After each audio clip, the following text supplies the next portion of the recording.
so I'm going to start. Am I? Yes. Yeah, I think you're ready. Okay. Have your magic. When you meet someone that feels like you're looking in a mirror, but a better side of looking in a mirror, it's always entertaining to have that first conversation. And the person who is with us on my left is Sorin, and that happened in the marvelous, what's that coffee shop called? Coffee Lab in where? Yeah, I think even before that, when I first saw you at that well-being fair event, Oh, yeah. and I immediately, it was a room full of people, and I was like, that's the person I can talk to. It's just, yeah, you know that you can actually have a conversation that might lead somewhere. We aren't the same, but we have similar backgrounds. You, in as much as there's a certain amount of criminality, there's a certain amount of angst and bad behaviour leading to a different way of life now. I saw in you somebody who at face value is on the internet, but that face value, when you look at face value, what you do is still really important, right? There's a saying that you have, right, which I've just completely adopted, and I've stolen it. I've told you I've stolen it, which is protect your peace. Yeah, it's for someone that didn't have a lot of it. I made it my life's mission to understand what peace is, because it can easily be a buzzword. And protecting it, for me, peace is about balance, right? Even if you look from, what your body is always trying to do, is trying to reach homeostasis. And after putting my 10,000 hours into understanding peace, you realize that most elements of life come into a dichotomy. And in that middle is where you find peace, and peace allows you to be, conscious and really be in the driving seat of life. For me, longevity is not about living to 100 and only being conscious for an hour a day because you're autopilot for the rest of it. Is really trying to be present and in the driving seat for as much as you can during the day, because it just makes life feel much fuller. And really, it's about optimizing performance, if you want to say that. Because if you have, the ability to be conscious, and I think consciousness is one of those things that also ends up being elevate your consciousness, which can be quite a buzzword. Fluff statement. Yeah, if be more objective about consciousness, I think it's about awareness, like having an awareness of yourself, the situation, and even if we're looking at one of the elements to balance and kind of wrapping on the initial interaction, I would say that the most effective way to engage with other people is using analytical empathy. And empathy is this, visceral line of information that comes mostly from our mirror neurons. Humans have the most from any other animal, and really until like 50,000 years ago, before humans developed language, empathy is how we communicated with each other. And these mirror neurons allowed us to gain perspective of the other person and even predict their future behavior so we can work together. And by having the element of balance in this, because if you just act based on that visceral response coming from a rather primitive mechanism that is empathy, you can get yourself in a lot of trouble. And that's the rational analytical part of the brain, and this moment where you get the line of information from empathy, but also have a moment to consider the action you're going to take in order for you to use that prefrontal cortex and a bit of pattern recognition to see what that action will turn out to be in the future too, and not just be instantly gratifying. Small problems in the world really are a result of non-consequential thinking. I think people really go for that first instinct and create more problems in the future. And I think the classic story of non-consequential thinking is in India, when the British were in a town that had a cobra problem, and they put a bounty on cobras' heads to get. So if you kill a cobra, bring it in, they're gonna give you some money. Right. Because we're talking about criminality, right? And you have poor people, because people don't become criminals as a hobby.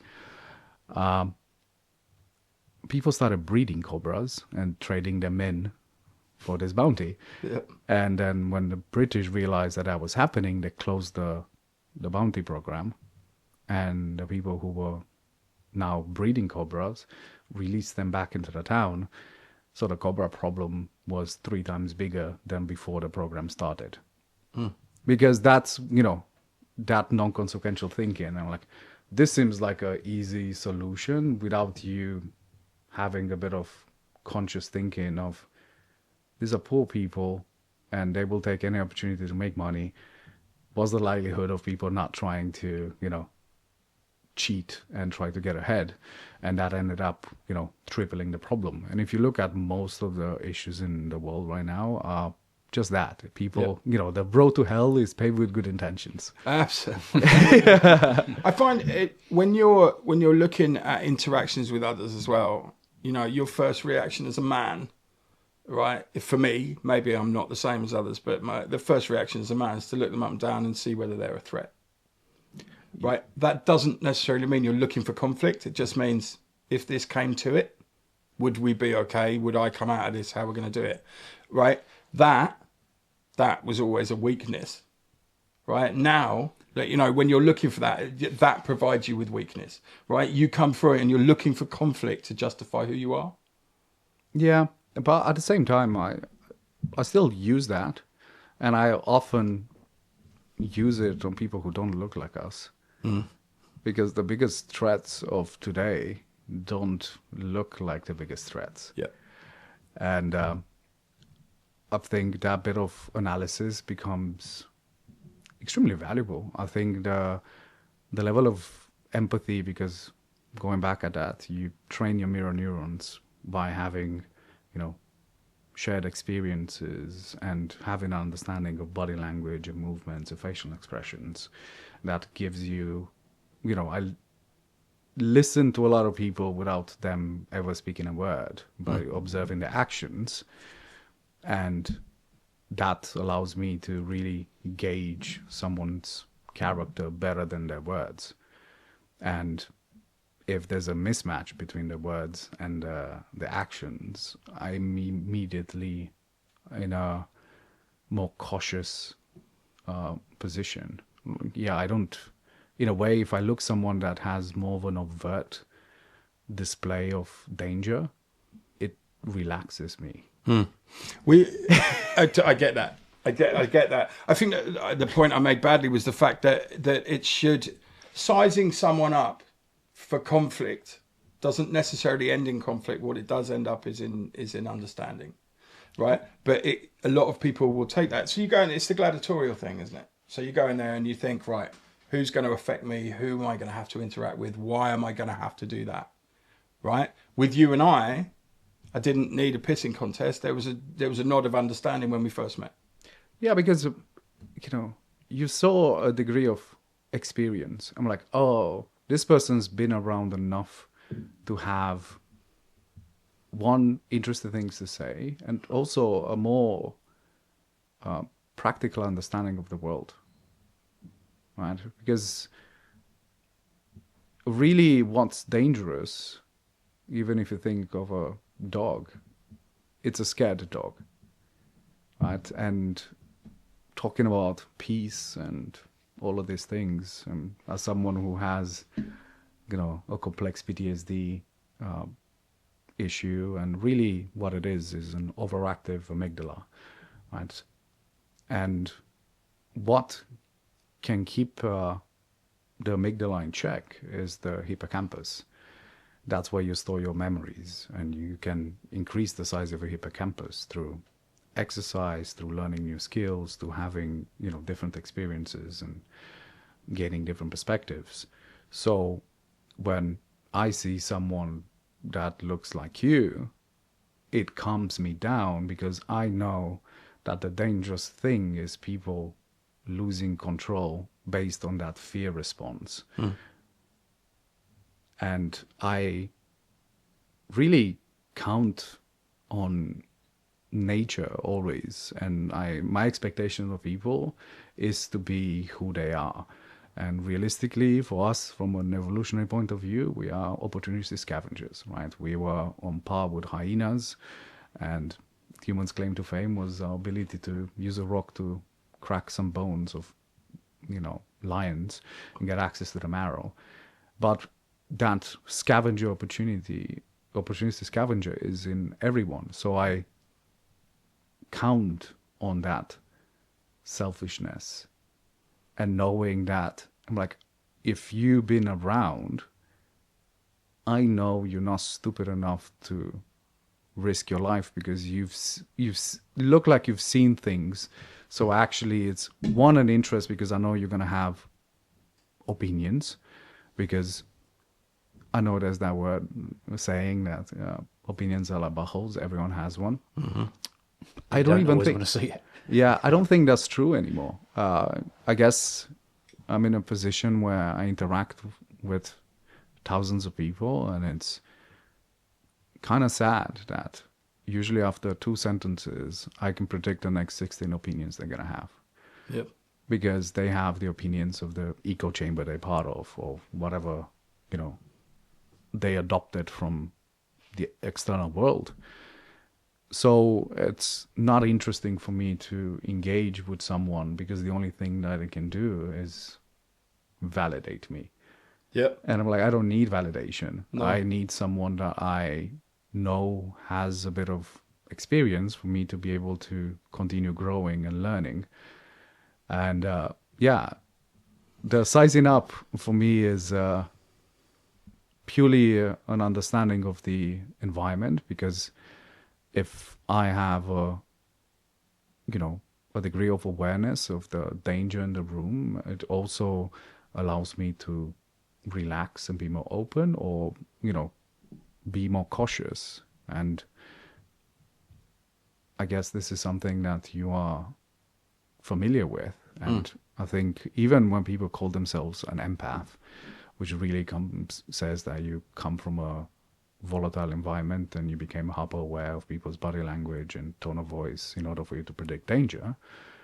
And that's why a lot of these individuals, which, they're empath, which is just a trauma response, end up isolating themselves, because going out in public or social interaction, they end up gravitating towards the volatile individual in the room and always ends up in drama. Or it feels like you exhaust yourself because you have to be always hyper aware of your environment. So doing that initial sizing up allows me to now be able to turn that response, because I have it, off, and be able to be more open and not have to exhaust myself by having to, always look out for danger. So there's a freedom in understanding people, because you meet someone for the first time, you're either going to be a dick or you're going to have something to relate to, or you're going to meet someone who challenges you enough to want interest to carry on. The trouble with all of these things is if you're not self-aware enough, you're not going to know what signals you're getting, and then you get yourself into trouble. But then learning by behavioral patterns, then you can learn to how to deal with each different person. But it's also self-awareness is arguably the most important skill, and awareness in general. Like, that's really, humans have 2 needs. They have a need for safety and a need for meaning, connection, purpose, to feel important, feel like something matters. And safety element is, that animal part of you, the me. Even your brain is not designed to keep you happy, it's designed to keep you alive. So your instincts will always go towards keeping you safe. Most of your negative emotions is just your monkey brain trying to keep you safe. Yeah. And in order for you to, fulfill that meaning, desire for connection that comes from our consciousness, and we have a responsibility to fulfill that, we have to be willing to make a conscious decision to sacrifice some of our safety in order to pursue this meaning or connection. And what you just said, it makes it way more efficient, because if you're aware of yourself and aware of enough of these cues to make decisions that are just more effective based on your time. Initially, when I saw you, we're in a room of 100 people, and I don't have the interest to spend the next 12 hours trying to gauge who I might be interested in talking to, where that has the highest likelihood of working out in an interesting way. Yeah, it was a strange situation as well, because I'm completely in a foreign place. This was my first wellness fair, and who the hell am I to be there? But that's fine. I mean, I chose to be in the charitable sector. I was invited to be there by people I like, who are really trying to do good. And sadly, the more and more I'm trying my hardest to do what is perceived as good, but actually I'm just being true to myself and what people need, right? So then you come in, and I'm sat there going, and my first reaction was to look, and then I looked and thought, okay, so I knew you were there, and then you came across, and then we had a conversation, right? And the conversation was started by Rena, right, who talked to me first, we understanding, but you were watching me. Yeah. And I knew you were watching me. I knew exactly where you were at, and knew what you were doing and why you were doing it. And I respected that from the start. I also, it's the hackle situation, right? So I knew you were powerful. I knew you were one with intelligence, because you didn't talk first. Yeah, you were there, but okay, I'm not explaining this very well, but you were watching me, you were waiting for your moment, and it wasn't about you saying the first thing, it was about you reacting in the right way. Yeah, it's also, it's listening to understand rather than to respond. And it's just to get me an understanding. One, there was an interest, and two, an understanding of your current mood and the state of mind you were in, and knowing if this is worth pursuing or not. Because that same empathy that I have, I have experience, and I'm also often I'm all peopled out, and I don't want to interact. So the risk of you potentially being in that point where you're not in a mood, and me pursuing something and you having a reaction that now it's off-putting, I'm not interested in small talk. Yep. It's just not my thing. It's extremely boring. But I'm very fortunate that Rena can have some of these interactions. And for me, I can observe based on not even what's said, is purely the body language and the tone of voice. I'm like, okay, there's an in for me here, and I can pursue this with minimal risk, because it's not that I'm powerful or anything else like that. It's just, I don't need to be liked. Mm-hmm. I'll interact with people that I'm interested in. I don't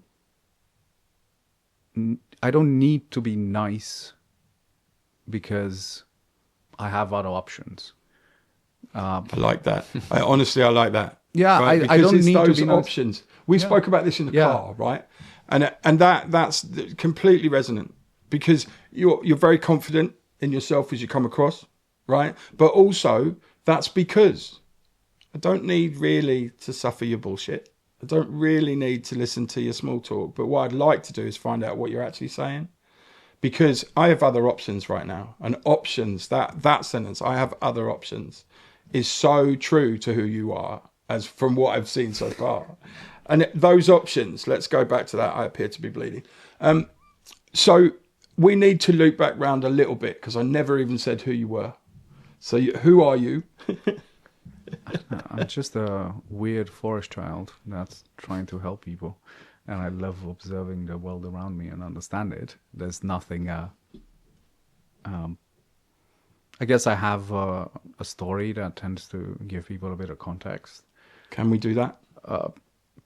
Yes.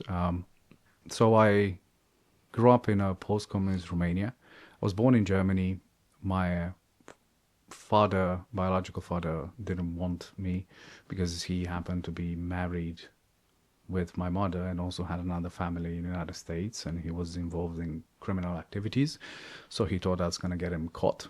So I came into this world as a result of a unattempted late abortion through a beating.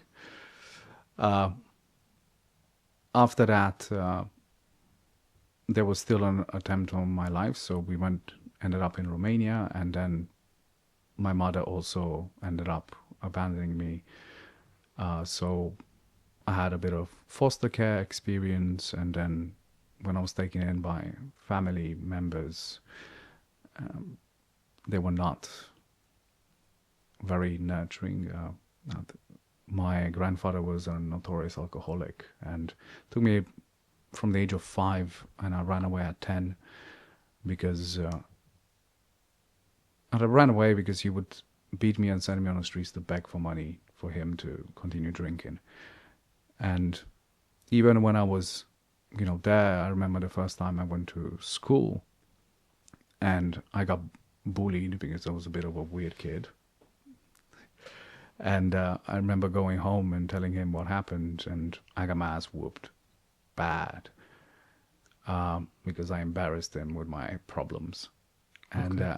I remember going back to school and I couldn't sit down because I was bruised up.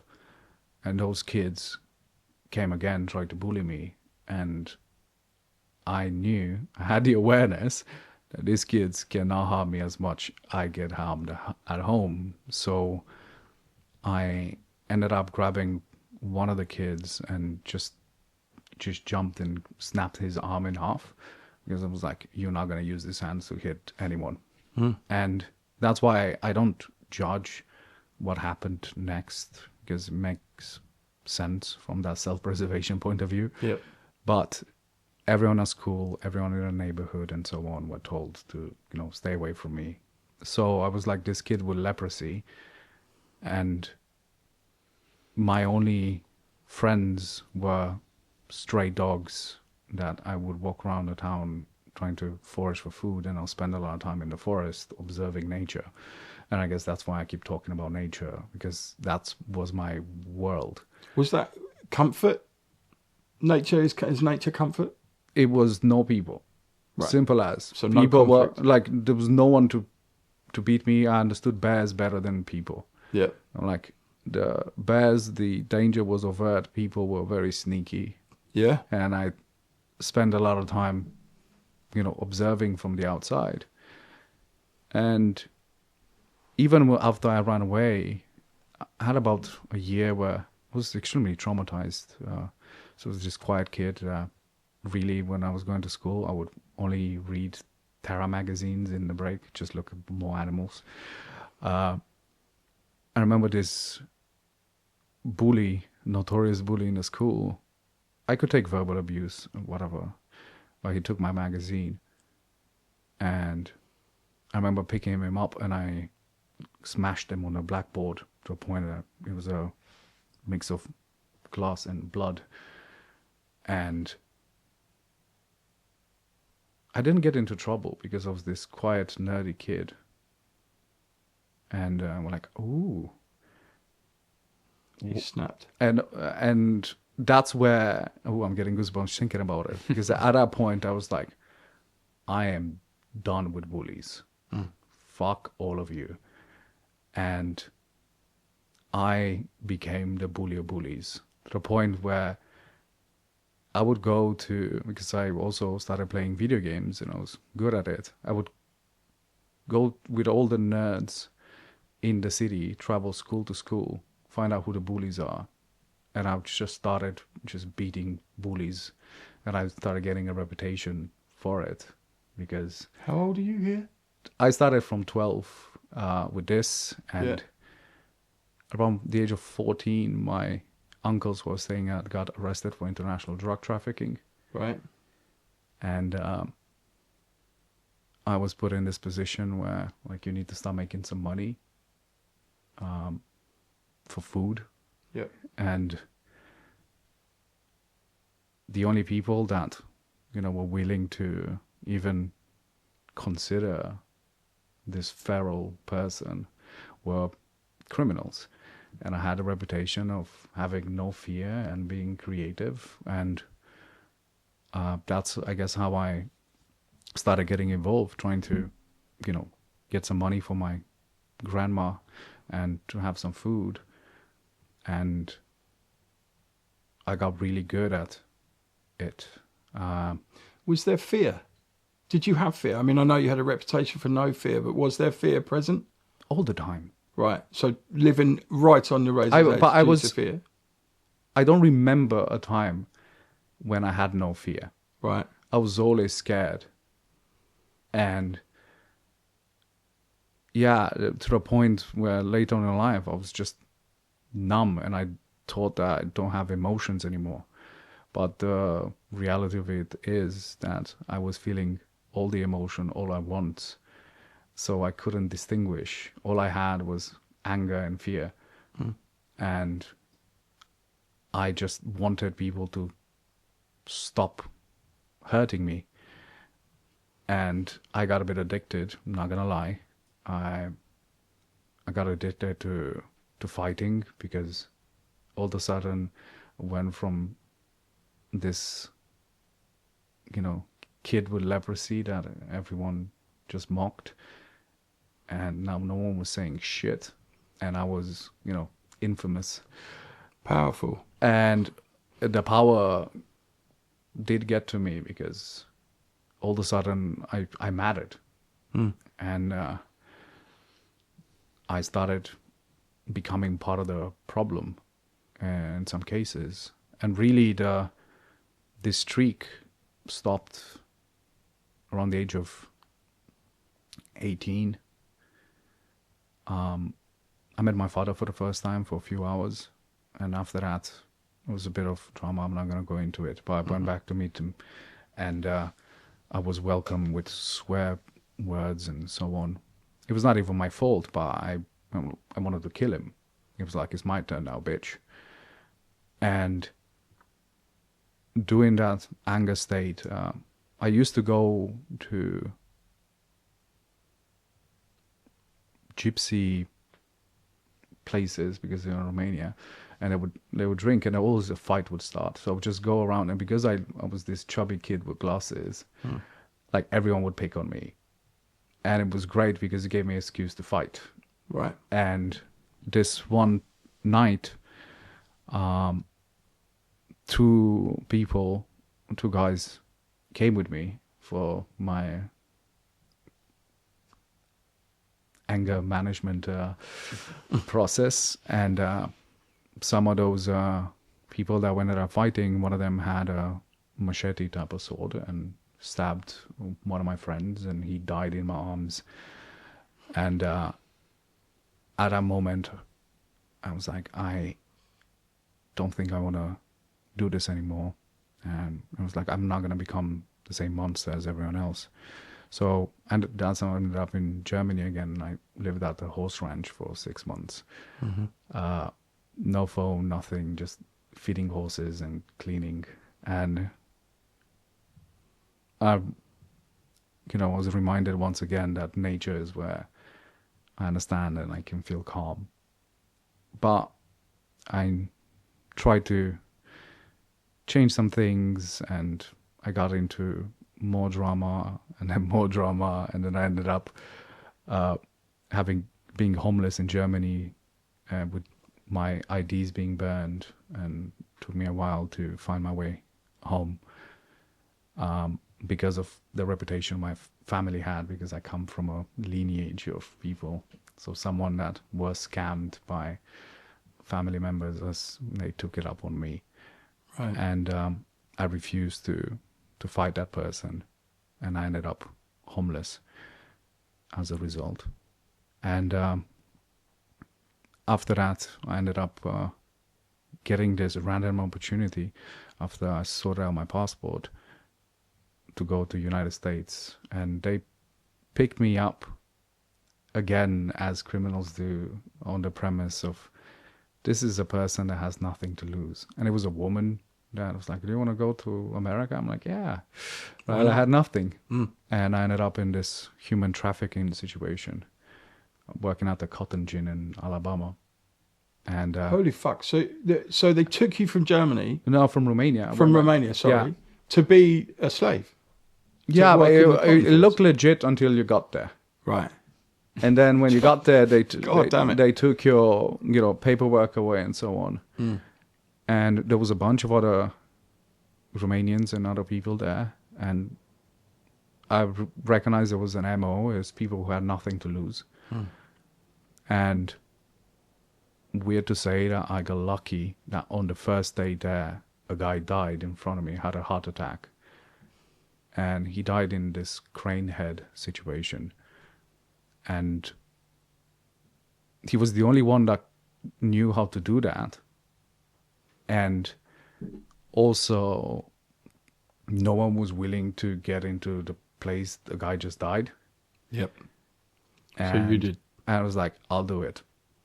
And I learned that, and I learned some other things, and I was risking my life every 2 minutes to do something ridiculous. But that made me indispensable.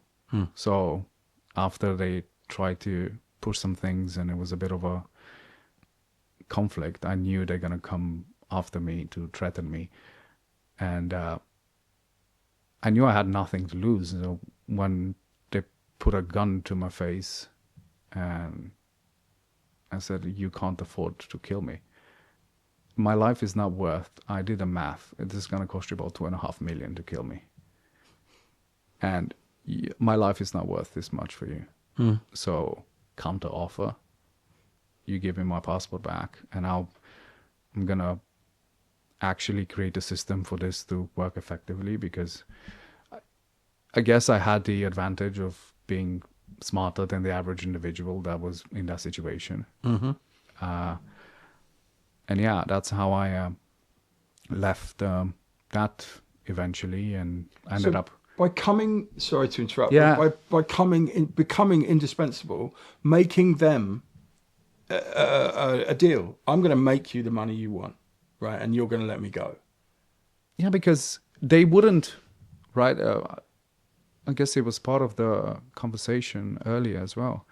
I count on people's instincts, and I know they're going to be selfish. Yeah. The reason why they would do that, like no one wants to be a human trafficker for fun. No. It's money. Yeah. So I knew that the only thing they care about, it's money. So you point out, I'm Yeah. going to give you that. If you Yeah. kill me, you're not going to get it. You're mid-season, you're not going to be able to get it. Like, you will lose money. It's not that you will get it, you will lose it. And Fucking phenomenal that It's- you're in that situation and you've thought your way through it by reading this person. And how old are you at this point? I was 21. And yeah, it was a bit crazy, but we got out. I even got a phone, and everyone looked at me because I became the untouchable there, because all of a sudden I had protection, but they had to move me to a new house because the other trafficked individuals were resentful, justifiably. Yep. And that all of a sudden I earned my freedom. But as a 21-year-old in that situation, I was like, I need to get out. And I eventually did, and tried to see a bit of America, but ended up going to Mexico, bringing some things from Mexico and so on. And I remember waking up. It was this sofa I was sleeping on, and I had my finger on some cigarette burn, the crust around it. Yeah. And I just remember just playing with that as I was waking up, and then looking, and there was a key of cocaine on the table and guns in the corner. And I was like, I think it's time to go. my mouth is too big, and there's people who can't speak two cohesive sentences that have 50 caliber rifles. This is not going to end good for me. So yeah, fast forward, I had a few more instances. I lived in Norway for a year, and I came to the UK, and I tried to do things the right way, but I got fucked over again and ended up part of a criminal organization. And we did a bit of everything and grew to the point where we're making money. I was making like 20 grand a month as a 25-year-old, and I was getting really good at it. And that, for me, was bothering me. I think it was bothering me because everyone was so fucking nice as well. You know, everyone told me how amazing this life is because we had strippers, 6 out of 7 days partying and so on. And they told me that this is as good as life is going to get. Right. And the people that I was surrounded with in and out of prison, and they didn't really want something else. After observing them for a while, I'm like, you don't want something else. And I didn't think I can be something else. So that's where I made a conscious decision to plan and, try to take my own life, making it look like a accidental overdose. And to my surprise, after I made my peace with it, I woke up 2 days later and I had that now funny moment of, I wonder who is right. Which afterlife is this? But no, it was just East London. And from that point, I made a promise to myself that if I stay alive, I'm going to try to do something different with this brain, and I will only do the things I want to do. No one else can tell me what to do. Like, it's either being 100% authentic or dead for me. Like, for me, it's not an option. Okay. Having confronted death on such a personal plane, you've decided, Yeah, it's my way or fuck off. Yeah, I'm like, I'm trying to do you a favor without, sounding threatening. It's like, you definitely don't want me to be the bad guy because I'm really good at it. Sorry, I've got to interrupt. Right, so when the realization that you were actually a really good criminal and this might be as good as it gets was the cut-off point. Now, a lot of people who don't have your intelligence level will see that as you've reached nirvana, mate. You've got easy money, it's all that. But where do you go from here? And you saw people dying. You saw people going to prison. Yeah. Was that realization that there was nothing more? This was where it was going to stay until the worst happened. It was just looking around and seeing that the people that were taking instructions from me, let's not call them orders, were 10, 20 years older than me. Right. And doing this for the longest time. And also because of being such a, uncommon individual, I didn't think that I can be anything else. I almost convinced, even I was convinced that, and that's where I decided, I'm like, if this is all I could be, and I because I come from generations of criminals and questionable individuals, and it seems that all of it was having a degree of intelligence and creativity and then becoming ruthless is dangerous. I think, being a bad guy who's stupid is kind of okay. Like, they're not that dangerous. But I realized that, if this is what I can do by the age of 25, I don't think the world requires more bad people. And I can't seem to be able to do anything else. And it was just my last favor to the world is I think the world would be a better place without someone like me on the loose. What do you think now?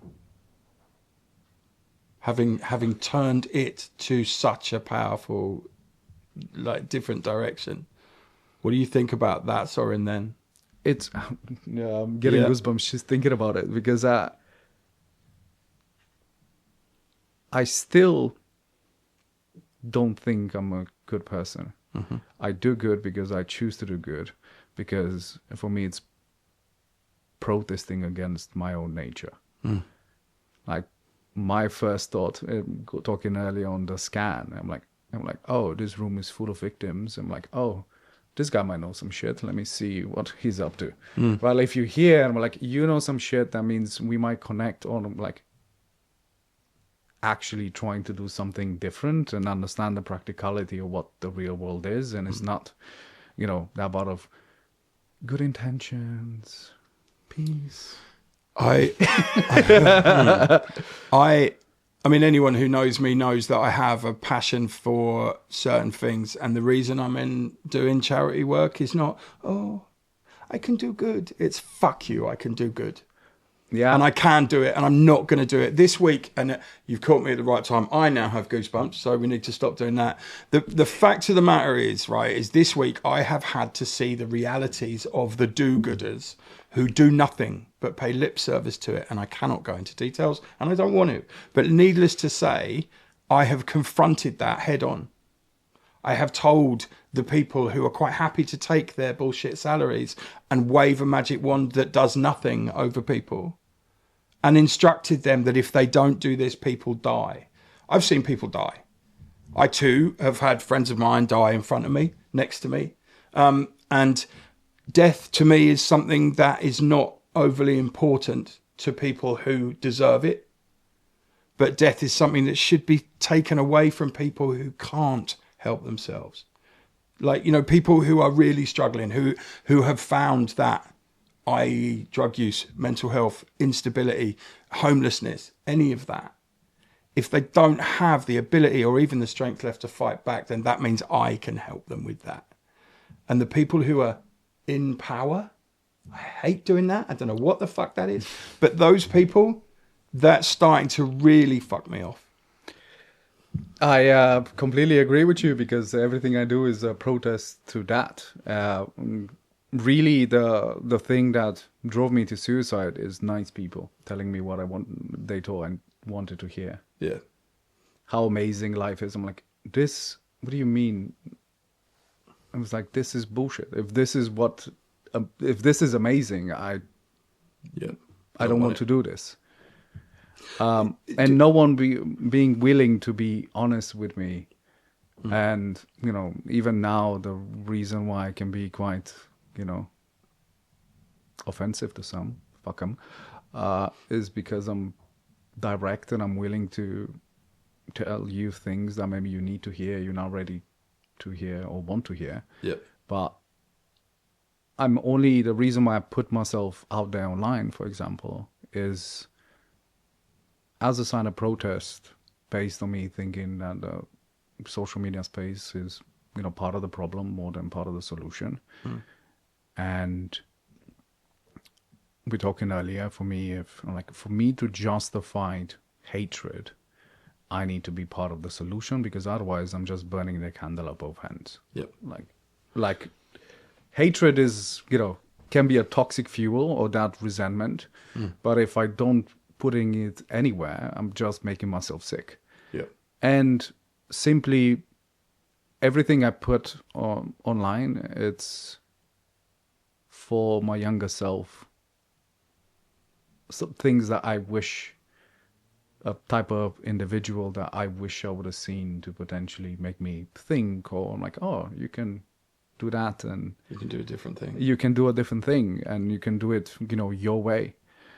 And yeah, it's quite a selfish pursuit in that way. And that's why I'm never worried about comments, or really the best advice I can give to people online is do not care about the positive comments. Because if you allow yourself to be validated by positive comments, then you cannot pick one without the other. You will have to care about the negative ones too. That's really true. Right. So for clarity, you have on different platforms, you've got like 1 million followers. Yeah. What first because I didn't know that when I first met you, and then I saw that beautiful video, which was protect your peace, and that at the end. And as I say, I shared it, stole it, put you on there, and said, "I've stolen this, mate. This is it." And the reason it resounds to me because it comes from a place from somebody who hasn't known any fucking peace until you've taken the time to educate yourself, to make yourself understand why people do what they do. And what I love the most, and I'm not being a sycophant, but I really wish I'd got there, is you do not bow to anyone. You do it your way.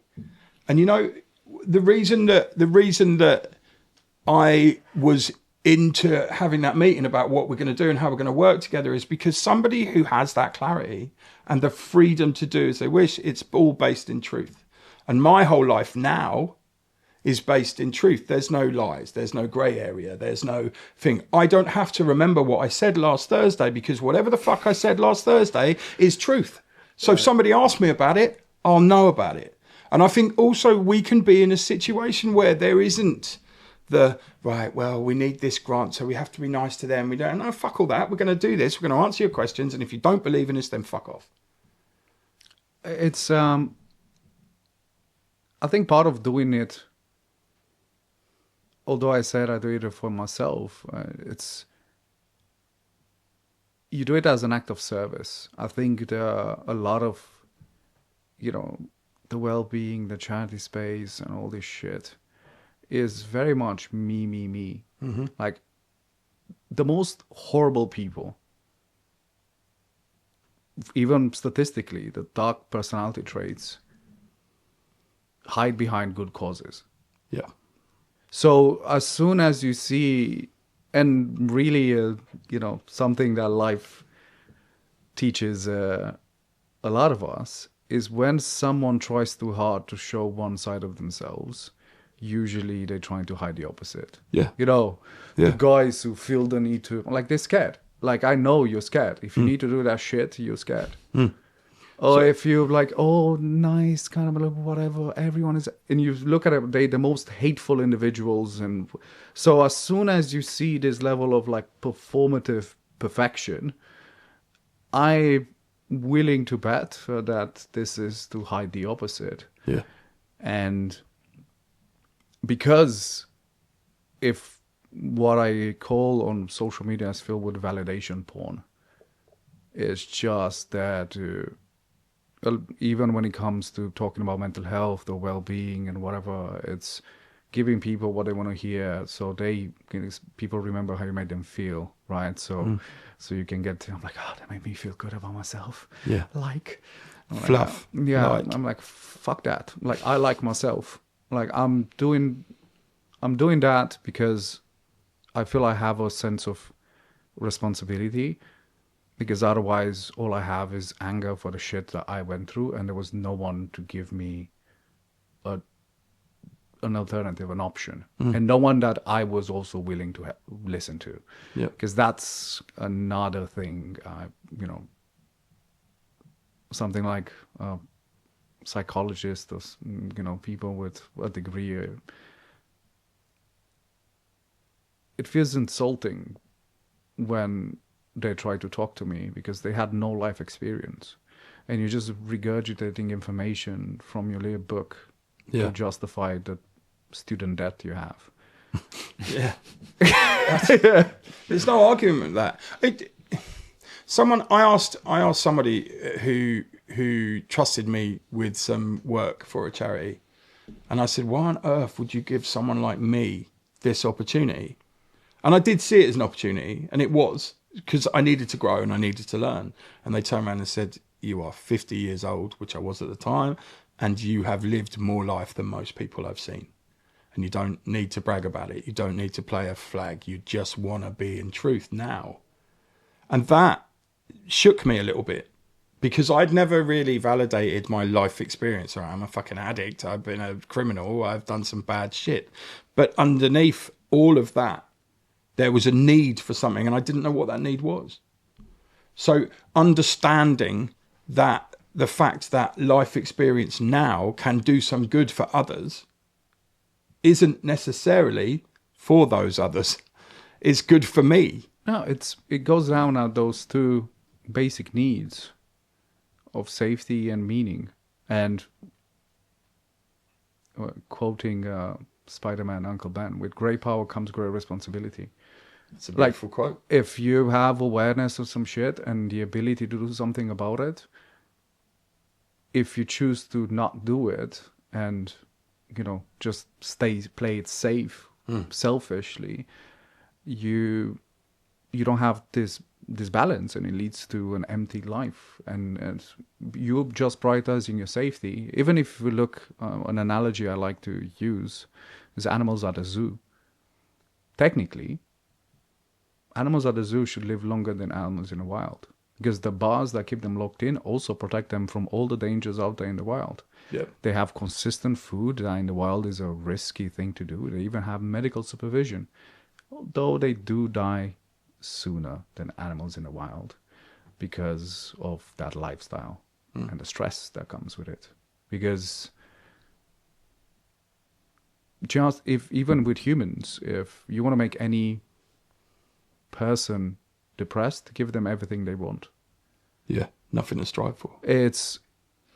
That's why the most privileged people of today are the ones that feel oppressed. They feel like those zoo animals, because you have, with great power comes great. Now that you can do something, you have to. Yeah. For me, that's why I don't enjoy doing this as much as I feel like I have to, in order to fulfill that, need for a sense of duty, for connection, and that requires me sacrificing some of the safety by being authentic. And I'm not brand friendly. I have 1 million followers and I'm poor because no one's willing to fucking touch me, which is fair. I don't care. But you know what I mean? If I wanted that, I had to suppress and play it safe. Yeah. But then you're left in a place of feeling cheated by your own self. That's why I have very little sympathy for the mental health issues of people on social media or musicians and actors that now I get to hang out with. Because what happens to a lot of them, they make so many compromises on their authentic self in order to get quicker to success. And when they achieve that success, even though objectively they are successful and have money and fame, they resent that because the person who's successful is not them, is this character they created, and now you're trapped like a zoo animal into playing this character. Yeah. And that kills you slowly. Because suppressing authenticity leads to depression. It's those two human needs, safety and meaning, and somehow you have to find this balance by being yourself. And the more you go to, burnout really is a result of people pleasing taken to a point of self-harm. Yeah. Trying to be something you're not, masking to such an extent, you just give up and burn out. You're not going to believe this. We've been on camera an hour. Okay. I wouldn't attack anything practical, yeah? No. Yeah. So I'll ask you this question. Will you come back and do the practical? Oh, yeah. Yeah. I like... something that people can actually use and apply. I think I do have this thing about the story element. I don't have a problem sharing it. But it does feel like a low-hanging fruit because I don't feel like I'm doing too much service. What we have done, though, however, is set the groundwork. This is the origin story. Yeah, that's the origin story. This is where you come from, brother. But next time, we have to talk about the work. Is that okay? Yeah, it's more exciting, yes. Right. 100%. So, limiting this feels really horrible, but I have to. I would like to say thank you for coming. Thank you for having me. Also, protect your peace is the saying of the year for me. Yeah. Right? Maintain that balance. I need to have people like you around to validate yourself and be yourself, to show me the way I would like to be, because I'm not there. Right?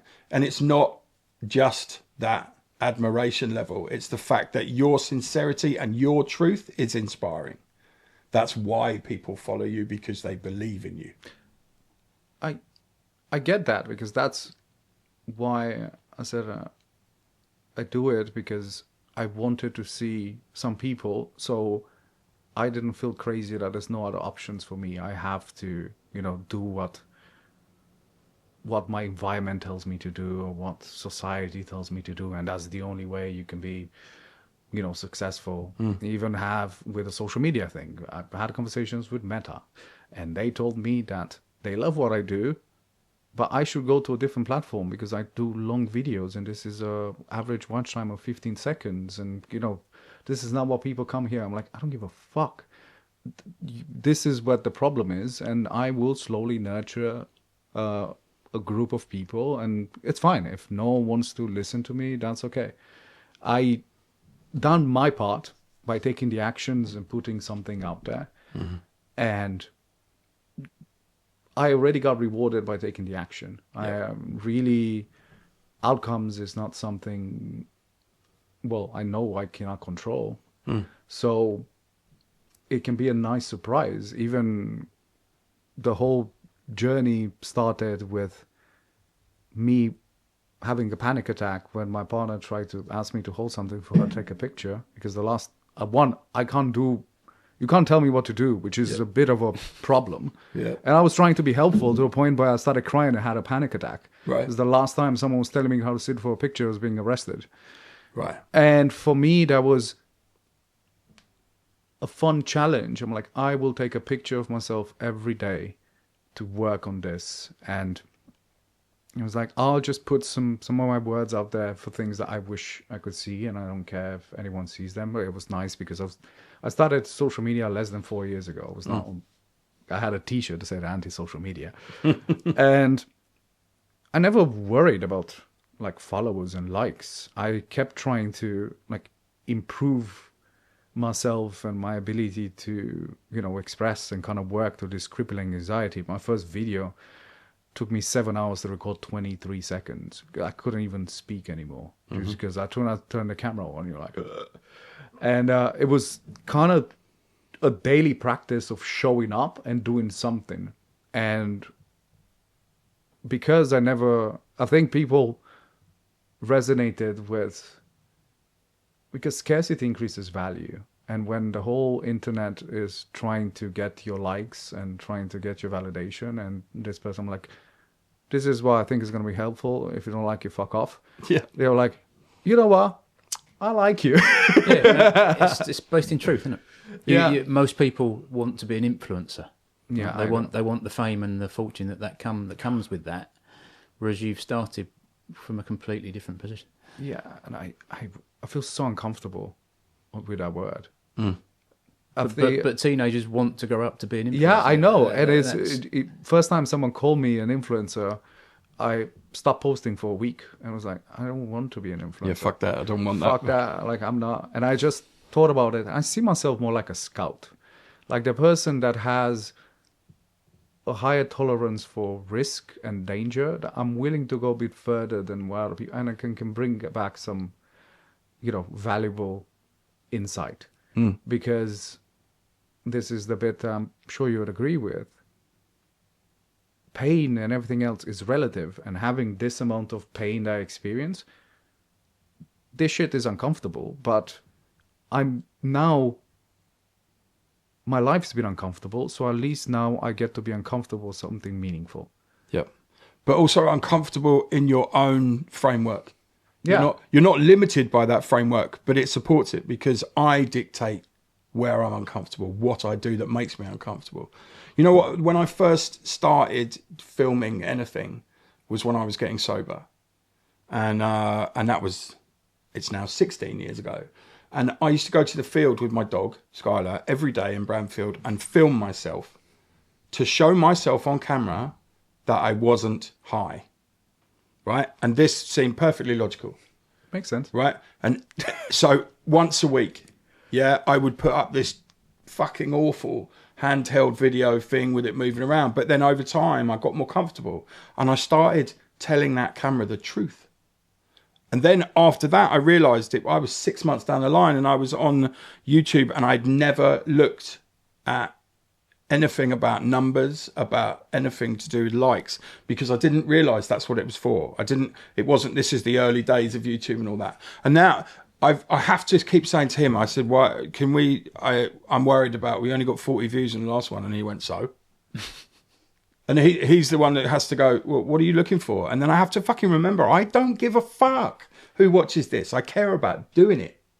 But what I do give a fuck about is anyone who hears how we've coped or how we go, who can take something positive from that negative, or even the positive from advice we give. Not from a, I know more than you, I'm holier than thou, but just from the fact that I fucked it up. You don't have to. Yeah, it's the dichotomy of myself, where I know I can take my t-shirt off and do a hair flip and get 2 million views. Yeah. A slow-mo, like it's hilarious. And then, you know, I can give some insight that people pay me for free. And, you know, only 10,000 people see it. And I get some people that message me and like, oh, you only get it. I'm like, I don't give a fuck. I'm like, if 10,000, that's a lot of people. Yeah, if, only 10,000. Oh, shit. Yeah. And it was like, try 40. And I'm like, Yeah. I'm not, I know I can become famous by being good looking and funny, and I can do that shit. Yeah. But I actually don't want to become famous because I actually would like to be left alone. I would like to do my service and somehow be invisible. Yeah.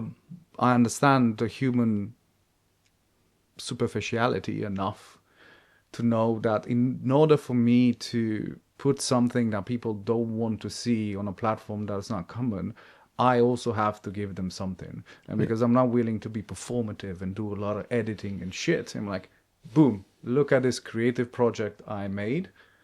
And you get distracted by the hair and I'm, oh shit, I just learned that brain cells to make electricity requires this balance of electrolytes, and, you know, 10% of your energy that you use is actually used by your brain cells by just moving sodium and potassium ions around, and that is what makes the electrical charge that powers your every movement and thought.